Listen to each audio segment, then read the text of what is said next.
ওয়াহাবি মেয়ে বিয়ে করবা না। ওয়াহাবি মেয়ে বিয়ে করলে সে তোমার দুনিয়াও ধ্বংস করবে, সে তোমার আখেরাতও ধ্বংস করে দিবে। তুমি বলবে আমি ওয়াহাবি বিয়ে করে সুন্নি বানাবো, বেশিরভাগ ক্ষেত্রে উল্টা হয়। ওয়াহাবি মেয়ে বিয়ে করে তুমি সুন্নি বানাবা, ওটা হওয়ার সম্ভাবনা কম। তোমাকেই ওয়াহাবি বানাই দিবে, নাহলে সেমি ওয়াহাবি বানাই দিবে তোমাকে। কথা বুঝতে পারছেন? এরকম অনেক প্রমাণ আছে, অনেক প্রমাণ আছে। ওয়াহাবি মেয়ে বিয়ে করবা না, একটু দূরে হইলো, একটু দূরে গিয়ে হলো সুন্নি মেয়ে বিয়ে করবা। কি যুবকরা বেজার হইতেছ? বুঝবা, টের পাইবা। জিহাদি হুজুরে কইতেছিল যখন ওয়াহাবি বিয়া করবা তখন বুঝবা, আহারে হুজুরের কথা মানলাম না কেন। সুন্নি মেয়ে আজকে তোমার সাথে একটু কড়া কথা কইলো, একটু পরেই নরম হয়ে যাবে। তাদের ভিতরে আদব কায়দা বেশি থাকে। সুন্নি মেয়েদের আদব কায়দা বেশি থাকে। আর ওয়াহাবি যেটা, এটা ঘাউরা, এমন ঘাউরা তুমি এর সাথে ঝগড়া করেও পারবা না। তোমার মান সম্মান একবারে খেয়ে ফেলবে, সংসার ধ্বংস করে দিবে। এই জন্য ওয়াহাবির মেয়ে কোন যুবক, সুন্নি যুবক বিয়ে করবা না। ঠিক আছে নি? কথা কয় না কেন? ঠিক আছে?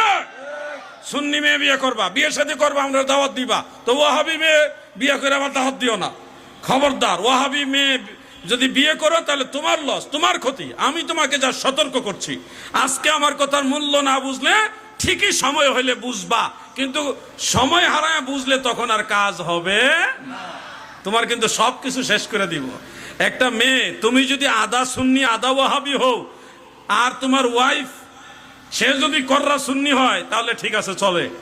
তোমার সন্তানরাও সুন্নি হবে, তোমার আওলাদরাও সুন্নি হবে। তুমি দুনিয়াতে না থাকলে তোমার সন্তানরা তোমার জন্য দোয়া করবে, কারণ ওই তোমার আওলাদদেরকে, সন্তানদেরকে প্রকৃত সুন্নিয়তটা শিক্ষা দিবে তোমার চেয়ে তোমার স্ত্রী বেশি শিক্ষা দিবে, তাই না?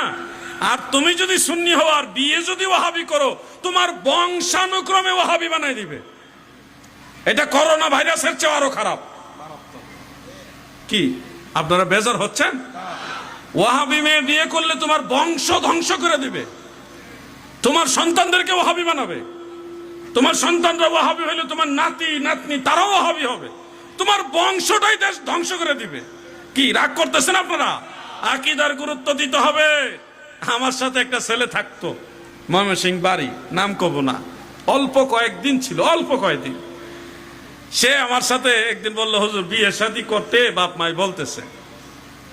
আমি বললাম, তোর বিয়ে শাদী করবি, বয়স হয়েছে না তো এরকম, কি বয়স?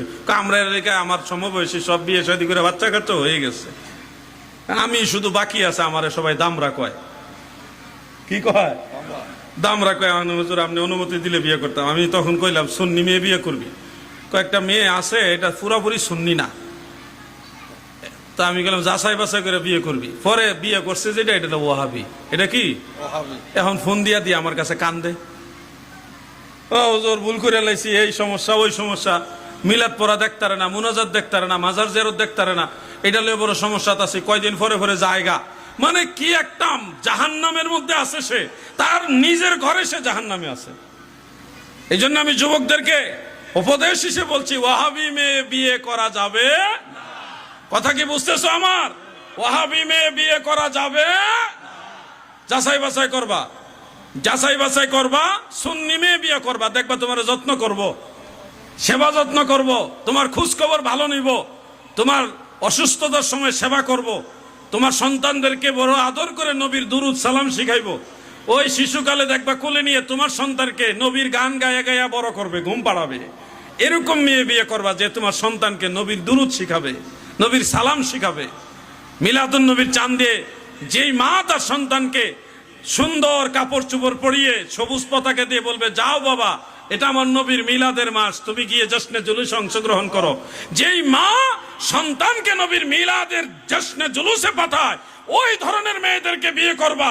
যেই মেয়ে নবীর মিলাদ পছন্দ করে না, জশ্নে জুলুস পছন্দ করে না, সে যত সুন্দর হোক আর ধনী হোক, তাকে বিয়ে করা যাবে না। ধ্বংস করে দিবে। ভাই আপনাকে রাগ করতেছেন? এগুলো আকীদা রিলেটেড কথা। আমি আকীদার ব্যাপারে কট্টর হই।